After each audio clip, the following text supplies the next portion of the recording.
대통령을 보좌하여 국정을 총괄하고 계시는 총리께서 오늘 우리 경제 상황을 어떻게 평가하고 계십니까? 네, 우선 성과와 가능성도 있고 만만치 않은 과제도 직면하고 있다고 생각합니다. 성과와 가능성이라고 말씀드릴 수 있는 것은 국가 신용 등급이 사상 최고로 올라갔고요. 외환 보유액이 사상 최다로 올라갔습니다. 국가 부도 위험 지수는 글로벌 금융위기 이후 가장 낮게 개선됐습니다. 성장률은 OECD 상위에 속하는 편입니다. 그럼에도 불구하고 양극화와 고령화의 문제가 있고 또 경제에서는 제조업의 경쟁력을 어떻게 빨리 회복할 것인가, 서비스업을 우리 수준에 맞게 어떻게 빨리 고도화할 것인가, 신산업을 얼마나 빨리 활성화시킬 것인가 하는 등등의 많은 과제가 있다고 생각합니다. 그런 가운데서도 어려움을 겪고 계시는 많은 국민들이 계시잖아요. 그분들께 총리로서 한 말씀 하시죠. 네, 늘 가슴이 아픕니다. 저희들의 정책의 목표랄까 하는 것은 포용국가라는 용어에 포함되어 있는 것처럼 국민들께서 고통받지 않게 사시게 해드리는 것이 목표인데 현실에서는 고통을 받고 계시는 국민들이 꽤 계십니다. 그분들 생각할 때마다 깊은 책임을 느끼고 몹시 가슴이 아픕니다. 죄송하게 생각합니다. 오늘의 우리 경제가 당면한 문제의 본질을 아까 말씀하셨습니다만 한두 마디로 다시 한번 좀 요약해 보시겠습니까? 네, 국민 전체로 보면 양극화, 고령화를 어떻게 대처할 것인가, 산업에만 국한해서 본다면 제조업의 경쟁력 약화, 서비스업의 부진, 신산업의 지체, 이 세 가지를 어떻게 돌파할 것인가, 이것이 과제라고 생각합니다. 거기에 덧붙여서 우리가 예상하지 못했던 미중 무역 마찰이 우리의 경제에 큰 부담을 주고 있는 것도 사실인 것 같습니다. 네, 대외 요인이 굉장히 큰 리스크가 되고 있다고 생각합니다. 그렇다고 하더라도 몇몇 경제 정책에서 목표는 순수했지만 시장이 소화할 수 없는 정책으로 인한 후유증이 원인을 제공한 면도 있다고 생각하는데 어떻게 생각하십니까? 네, 인정합니다.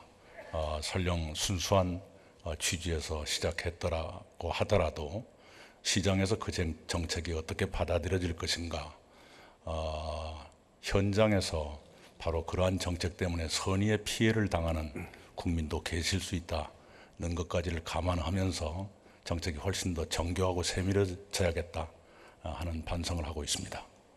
돌이켜보면 지난 대선 때 사당 후보가 공히 공약한 최저임금 인상의 문제도 지역별, 업종별 차등화 정책으로 좀 보완하시고 근로시간 단축도 산업 특성을 살려서 탄력 근무를 좀 보다 전향적으로 확대하고 연소득 1억 5천만 원 이상의 전문직 고임금 근로자들에게는 예외로 인정하는 유연성을 좀 발휘한다면 훨씬 부작용 없이 정착할 수 있지 않을까 생각하는데 지금이라도 보완할 생각은 없으신가요?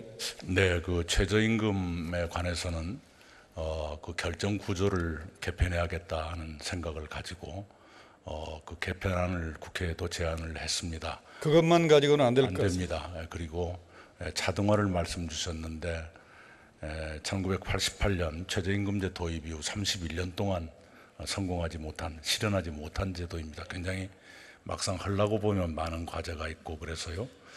당장 차등화한다면 아마도 내리기보다는 올리는 쪽으로 가지 않겠습니까? 어느 분야인가.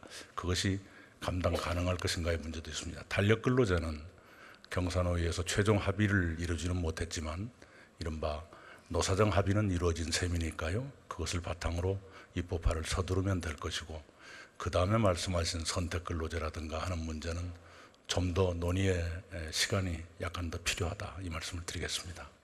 변호사라든지 공인회계사처럼 고연봉의 전문직 근로자들이 굳이 52시간을 지켜야 할까 이런 문제도 한번 전향적으로 검토해 주셨으면 합니다. 네, 그 문제도 노동계가 예민하게 바라보고 있어서요. 조금 더 논의의 시간이 필요하다 이 말씀을 드리겠습니다.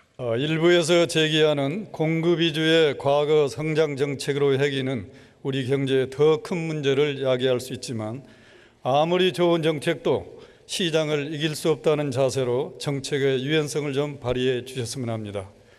시장의 실패가 예상될 때 정부의 개입은 필요합니다만 시장의 수용성이 뒷받침되지 않은 정책 또한 실패로 귀결된다는 점을 정책 당국이 인식했으면 합니다. 네, 깊게 유념하겠습니다.